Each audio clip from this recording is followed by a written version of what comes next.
प्यारे बच्चों, नमस्कार। आज हम लोग बात करने वाले हैं चरक विमान स्थान का चैप्टर नंबर 3 बात करेंगे। तो इस चैप्टर का नाम क्या है? जनपदों ध्वंसनीय विमान अध्याय। क्या चैप्टर का नाम है? जनपदों ध्वंसनीय विमान अध्याय। तो चैप्टर का नाम से ही कहीं ना कहीं बहुत सी चीज़ें यहाँ वर्णित होती है। चैप्टर का नाम के अकॉर्डिंग ही होती है। जनपद, पहले जानना है जनपद क्या होता है। जनपद का मतलब क्या होता है कि लोगों का समूह, चाहे वो एक कस्बा हो, चाहे गांव हो, चाहे शहर हो, चाहे देश हो। ओके। और ध्वंस मतलब होता है उध्वंस का मतलब होता है विनाश। ठीक है, तो आइए डिटेल में बात करते हैं। ठीक है, तो देखेंगे इस चैप्टर में सबसे पहला पॉइंट, जैसा कि हम लोग हमेशा पढ़ते हैं, पहला पॉइंट क्या है? अध्याय परिचय। अर्थात इस चैप्टर के बारे में पढ़ना है तो कुछ पॉइंट लिखने होते हैं। ठीक है, तो देखेंगे एक एक करके हम लोग लिखेंगे। देखेंगे पहला पॉइंट क्या लिखेंगे कि चरक विमान स्थान का ये तीसरा चैप्टर है। ठीक है, याद रहेगा कि जनपदों ध्वंसनी विमान अध्याय जो है चरक विमान स्थान का तीसरा चैप्टर है। ओके, और इस चैप्टर का नाम क्या है उसको लिख देंगे दूसरे पॉइंट पे कि जनपदों ध्वंसनीय विमान अध्याय हो जाएगा। ओके, अब इस जो चैप्टर का नाम है इसको हम लोग थोड़ा सा एक्सप्लेन करेंगे, ब्रेक डाउन करेंगे। तो यहाँ देखेंगे जनपदों ध्वंसनी जो बना हुआ है जनपद प्लस उध्वंस से, जनपद प्लस उध्वंस। ओके, जनपद प्लस उध्वंस। तो जनपद का मतलब होता है व्यक्ति का समूह, जैसे गांव, ठीक है, कस्बा, शहर, है ना, छोटे मोटे जहाँ मतलब जहाँ जैसे टाउन एरिया हो गया, इस तरह की जिसको बोलती है जनपद, मतलब जहाँ लोग एक साथ निवास करते हैं। और उध्वंस का मतलब होता है विनाश, अर्थात कि एक साथ चाहे गांव का विनाश हो जाना, चाहे कस्बे का विनाश हो जाना, मतलब वहां पर कुछ ऐसी बीमारियां हो जाए जिसकी वजह से कहते हैं ना कि पूरा पूरा गांव ही समाप्त हो गया, पूरा पूरा शहर ही समाप्त हो गया। पहले के लोगों, पहले मूवी में आप देखते हैं ऐसी बीमारियां होती हैं जो कि एक साथ सभी व्यक्तियों को मार डालती है। इसलिए इसको महामारी के रूप में भी कहा जाता है। क्या बोलते हैं? महामारी या इपिडेमिक, है ना, इपिडेमिक, है ना। जैसे एग्जाम्पल की बात करें, जैसे प्लेग, पहले के समय में सन 1950-60 के बीच में, 50-60 के आसपास, जब मेरे बाबा बताते थे कि उस समय प्लेग आता था। प्लेग के सबसे मुख्य लक्षण होता था कि चूहे, प्लेग का अटैक सबसे पहले चूहे पे होता था। चूहे मरकर गिरने लगते थे, इसका मतलब सब लोग गांव का गांव छोड़ के भागने लगते थे, अपना घर छोड़ के भाग लेते थे। ठीक है, आज 2020-21 जो भी आप लोगों ने देखा, आपके टाइम पीरियड में कोरोना जैसी महामारी देखा, तो ये भी एक जनपदों ध्वंसनी मतलब एक तरह से जनपद ध्वंस का एक एग्जाम्पल है। ओके, बेस्ट एग्जाम्पल है। तो इसमें होता क्या है कि यहाँ पर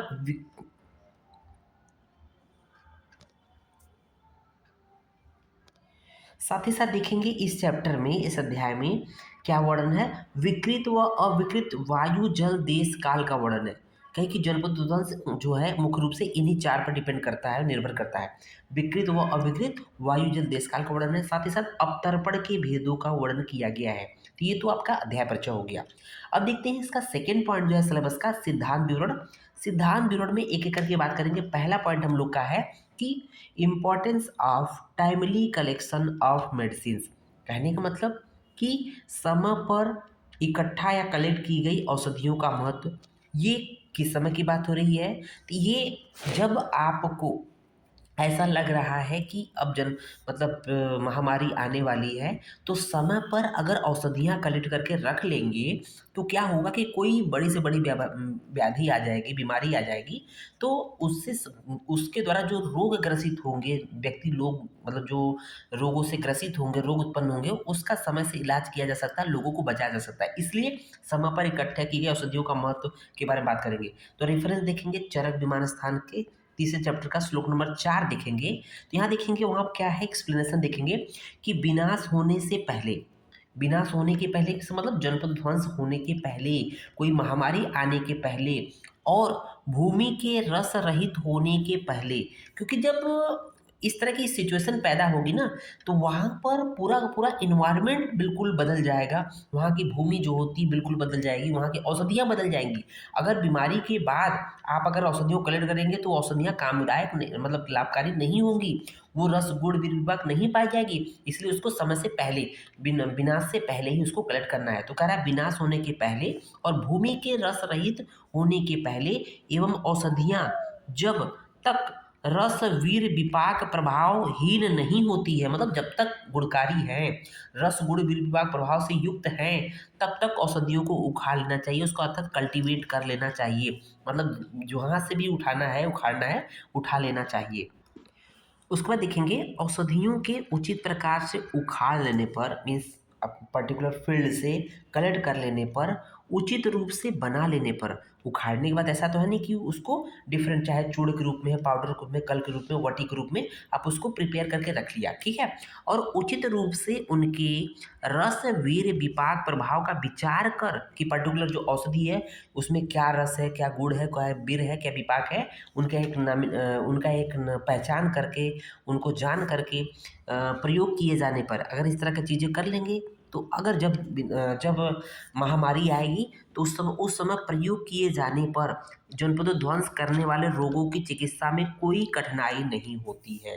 तो ये है इम्पोर्टेंस कि अगर समय से औषधियाँ कलेक्ट कर लिया जाए तो उस समय क्या होगा, जो भी महामारी आएगी उसके द्वारा जो रोग से ग्रसित जो लोग होंगे उन लोगों की चिकित्सा की जा सकती है। उम्मीद है ये पार्ट कंप्लीट समझ में आया होगा। अब आइए देखते हैं सिद्धांत विवरण का सेकेंड पॉइंट देखेंगे।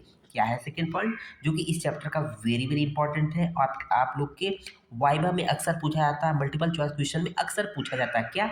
जनपदों ध्वंस कर सामान्य भाव, कहने का मतलब कि जनपदों ध्वंस उत्पन्न करने वाले सामान्य भाव या कारण कौन कौन से हैं। आपसे पूछा जाता है कि जनपद ध्वंस के मुख्य रूप से कौन कौन से 4 कारण होते हैं, तो बोला 4 काजेज ऑफ इपिडेमिक डिजीजेज, जो भी महामारी करने वाले 4 फैक्टर्स हैं, कारण है, अवयव है, उसके बारे में जानना है, ठीक है। तो यहाँ पर 4 भाव कौन कौन से हैं, जैसा कि उन्होंने देखा कि पहले नंबर पे आ जाएगा वायु, दूसरे नंबर पे आ जाएगा जल, तीसरे नंबर पे आएगा देश, चौथे नंबर पे काल। ये 4 ऐसे फैक्टर हैं, जब तक वायु जल देश काल सामान्य स्थिति में है तब तक व्यक्ति अपना जीवन यापन करता रहता है, उसमें देखते होंगे कोई परिवर्तन नहीं, बिल्कुल आसानी से अपना जीवन यापन करते हैं, बिल्कुल स्वस्थ रहते हैं।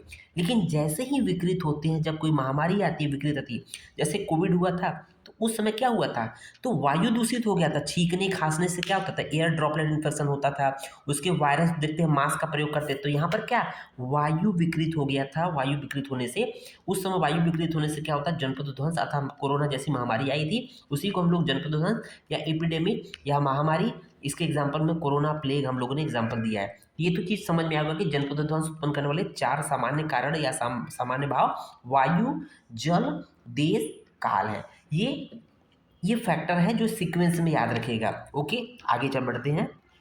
इसके बाद देखेंगे हम लोग जो थर्ड पॉइंट है सिलेबस का, मतलब उसी में सिद्धांत विवरण में तीसरा पॉइंट है कि विकृत वायु जल देश काल के लक्षण। तो हम लोगों ने देखा था कि जनपद ध्वंस उत्पन्न करने वाले 4 फैक्टर्स कौन से, वायु जल देश काल, है ना। अब उसी चारों का जानना है कि अगर वो विकृत हो जाएंगे तो उनके क्या लक्षण होंगे। ओके, एक एक करके बात करेंगे कि विकृत वायु के लक्षण। सबसे पहली चीज पे वायु, अगर वायु दूषित हो जाएगा तो क्योंकि वायु हर जगह है, वो तुरंत मतलब उसका इन्फेक्शन सब जगह फैलेगा, इसलिए वायु को प्रथम रखा गया है। तो वायु के लक्षण में क्या हो जाएगा, विकृत, जैसे कोविड में हुआ था। ओके, तो ऋतु के विपरीत बढ़ने वाली, ऋतु के विपरीत बनने वाले, जैसे पर्टिकुलर मान लीजिए ठंडी का ऋतु, गर्मी मतलब कि शीत ऋतु है। अब शीत ऋतु में अगर मान के चलिए कि बहुत ही गर्मदार हवा चलने लगे, है ना, तो ये ऋतु के विपरीत हो गई, जबकि इसमें ठंड हवा चलनी चाहिए, हवा चलनी चाहिए। अत्यंत वेग वाली जो होनी चाहिए, अत्यंत वेग वाली वायु हो, अति शीत, अति उष्ण, अति रुक्ष, अति अभिसंधि और अति कुंडल युक्त अर्थात अधिक बवंडर युक्त हवा हो। अगर बुरे गंध, वाष्प, बालू, धूलि व धूम से दूषित जो होगी वायु, वो विकृत वायु के लक्षण को, उसको विकृत वायु जानना चाहिए। ओके, अब विकृत वायु के बाद दूसरे नंबर पर आता है विकृत जल के लक्षण। ठीक है, ठीक है, क्योंकि जैसे वायु के बाद जो सेकंड नंबर पे व्यक्ति के लिए क्या हो सकता है, जल। जैसे कहते हैं ना कि आप एक मिनट भी जो है देखा जाए अच्छे से तो आप बिना सांस के नहीं रह सकते हैं, उसी तरह से बिना प्यास के, बिना जल के आप नहीं रह सकते हो, तो इसलिए जल को दूसरा नंबर देखा गया। ओके, तो विकृत जल के लक्षण क्या है, अत्यंत विकृत गंध वर्ण रस स्पर्श वाला जल होना चाहिए हो, जिसे छोड़कर, मतलब ऐसा जल जिसे छोड़कर जलचर, जलचर का मतलब मगर, मछली इत्यादि जलचर पक्षी उससे चले गए होंगे, मतलब ऐसा विषैला हो जाए। और देखेंगे पीने में स्वाद युक्त न हो, अप्रिय हो, उसे विकृत जल मानना चाहिए। ओके। अब देखते हैं तीसरे नंबर में विकृत देश के लक्षण। विकृत देश का मतलब पर्टिकुलर हैबिटेट, निवास स्थान, है ना, जगह।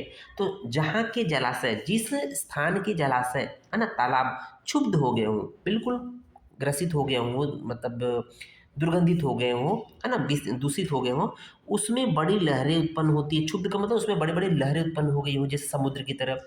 जहाँ लगातार उल्कापात हो, जिस जगह पे आसमान से उल्कापात हो रहा हो, बिजली गिरती हो, भूकंप होता हो, जिस देश के स्वाभाविक वर्ण, गंध, रस, स्पर्श विकृत हो गए हों, उसे विकृत देश जानना चाहिए। ओके। अब देखेंगे विकृत काल के लक्षण। तो मतलब पर्टिकुलर वो समय, है ना, काल का मतलब वो काल, समय, टाइम की बात कर रहा है। ऋतु के स्वाभाविक लक्षणों के विपरीत लक्षणों वाले और कम लक्षणों वाले, मतलब पर्टिकुलर जो ऋतु होती है, जैसे शीत ऋतु है, तो शीत ऋतु में सामान्य रूप से ठंड पड़ती ही पड़ती है। तो उसमें स्वाभाविक लक्षणों के विपरीत लक्षण, स्वाभाविक लक्षण का मतलब होता है कि उसमें ठंड पड़ेगी, तो लेकिन उसके विपरीत क्या हो जाएगा कि उसमें गर्मी पड़ रही है। या कम लक्षणों वाले, जैसे ठंड पड़ना चाहिए, बिल्कुल ठंड ही नहीं पड़ रही है, मतलब बिल्कुल ठंड न पड़ना, ये क्या है, इस तरह का जो काल होता है, समय होता है, ये अस्वास्थ्यकर अर्थात जो है हितकर नहीं होता है। ठीक है ना। तो इस तरह से हम लोग का ये पार्ट कंप्लीट होता है। अभी आगे और भी चीज़ें बची है जिसको हम लोग अगर नेक्स्ट वीडियो में कंप्लीट करेंगे। उम्मीद है वीडियो पसंद आया होगा। धन्यवाद। जय हिंद, जय भारत।